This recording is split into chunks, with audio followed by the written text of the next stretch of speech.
Hello guys, it's me Zain, and today we're gonna, well, cut off things from orchids.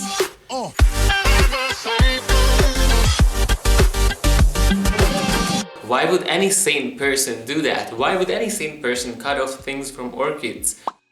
And tada, there's a shirt on me! This is a magic channel, so if you are curious about magic, please subscribe. Because orchids don't need everything on them. And why I say that? Well, let's check out my orchids here. My first thing, which we're gonna work on today, is this Wanda. It's my Wanda Hiroshima choice, and I transferred it from being on a mount to this basket. You see this part of the root? It's dead. The orchid will not need it like ever because it's dead, and it like gives no moisture for the orchid, so I can cut it off. Wandas, they are hanging in the air, whatever. We don't really need to cut the roots off, but I will do that. If you ever need to cut an orchid root, well, here's gonna be a video about it. There are some more common problems. Not even problems, like cases, let's say. For example, a wilting spike. But here's another case. Because I'm prepared and I have a lot of cases here. Here is my Sedum. Yes, this is a plant. And yes, it still is alive. And yes, it's supposed to look like this. It's dormant right now. And soon it will have new growth and new leaves and whatever. But this is normal, believe me. This is normal. And what do we have here on the back? Look at this sad bulb. This bulb was bored of life, so thought it's time to die. Well, yeah, this can happen on orchids. The oldest bulbs don't perform as well as the newer bulbs, so the orchid will think, we don't need that shit anymore. First it will yellow, then it will be brown, and then it will die off. This can be normal. But there can be another case when the bulb is actually rotting. Well, that's really bad. And the rotting is not normal, and in that case, you have to cut away. In this case, well, I will cut away, but there are some things to know before we cut anything because, well, orchids. So let's take a look at my Wanda at first, and this is going to be our first case here today. We're gonna find out the truth. Okay, my tripod is not going any lower. That's bad. Here we travel upwards, and here is the root stem of my Wanda. Here is everything, but we need only this part. We have this root, and if we wet this root, we will see what parts are still alive and what parts are dead. So let the investigation begin. I have this spray bottle here, and we will actually see what turns green, what doesn't turn green, and we will cut everything which is dead. So let's spray the root. It's turning green on some parts, it's not turning green on other parts, and we will cut that off. So the skinnier, thinner root part is actually dead, and we can cut this off. But before we cut anything, we have to make sure that our scissors or every cutting tool which we are using, since this root is dead, we don't have to cut into fresh living tissue. I just pull this away from the root and cut it, and that's that. It's really easy, and it's a really low input from me to put quality content on my YouTube channel. Now we removed the dead parts of from this root system, so it's okay, it can go back to its place and it will live happily ever after, hopefully. For example, if we're cutting off a pseudobulb, what does the pseudobulb leave behind it? It leaves there a big wound, and we don't need that because the pathogens will be like, holy shit, let's party on this wound. They will infest, they might infest our orchid, and we don't want that because we want to have a living orchid collection, not a dead shitty orchid collection, because that would be bad. Now here is my dead looking and not really plant looking Sedum orchid. And yes, it's still alive, it still looks normal. Now what's the case with this one? Let's check it out from closer. Now if we have this orchid in this decorative container, we won't see shit, so let's remove that. Let's see what can we do here. But before you do anything with the scissors, make sure to sterilize it again, wash your hands again, because you don't want to share pests and pathogens on anything or anything else from one orchid to the other orchid. Sterilizing again with bleach, with alcohol, with torch, anything can do, but sterilize it. You can actually see that it's really hard to see anything, so whatever.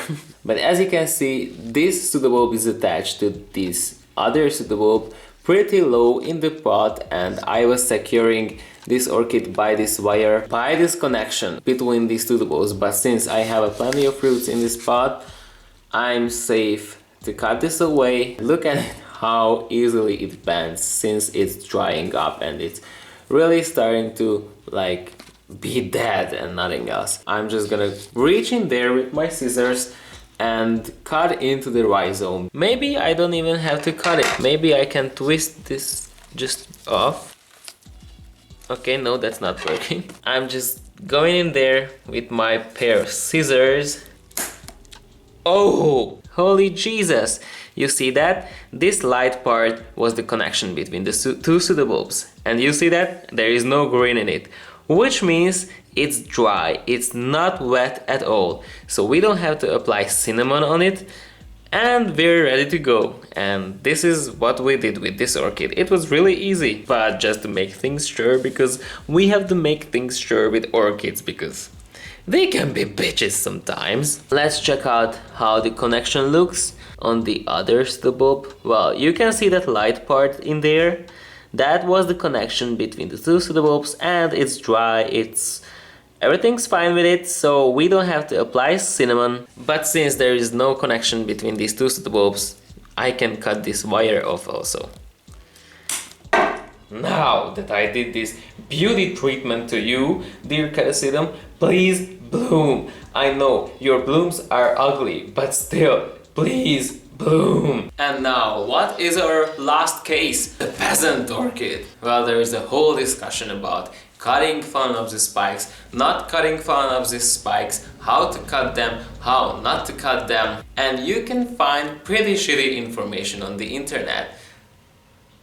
This video is in the internet too. If a Phalaenopsis orchid decides to grow a spike, good for you. After all the blooms faded on that spike, there is a lot of life possibilities and life choices for that spike. The spike might dry off, might not dry off. Well, that's pretty easy. If a spike dries off, you are safe to cut it because it will be dry and whatever. If the spike will not fade, if the spike will remain green and not yellow, brown or anything other color, there is a high chance that the orchid wants to do something with the spike. The spike can remain on the orchid and rebloom the next year. Yeah, I know, it's gonna be a pretty shitty sight to have a spike without flowers for a whole year. The spike can rebloom at that time when the flowers faded. The tip part of the spike can continue to grow. It can actually have new blooms. Yay, it's still gonna look pretty shitty, but yay, new flowers. Who doesn't need new flowers, right?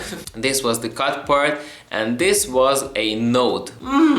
There are some available notes on me. I will grow.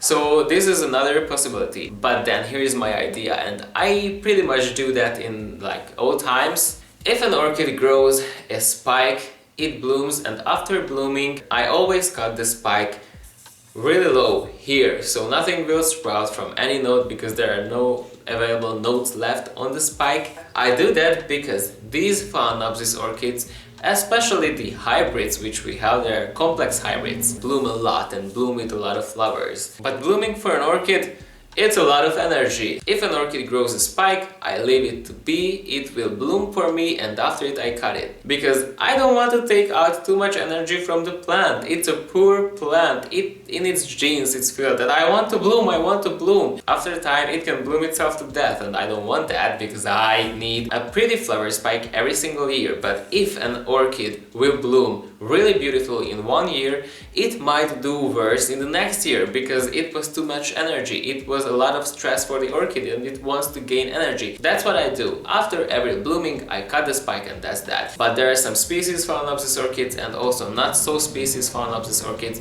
which I leave the spikes on because they work like that. But with these complex hybrid phals, I do that. After blooming, I cut the spike off because I have no heart and I'm mean. What we will need here, steroid scissors. So I'm gonna cut this spike here, just like that. And bang.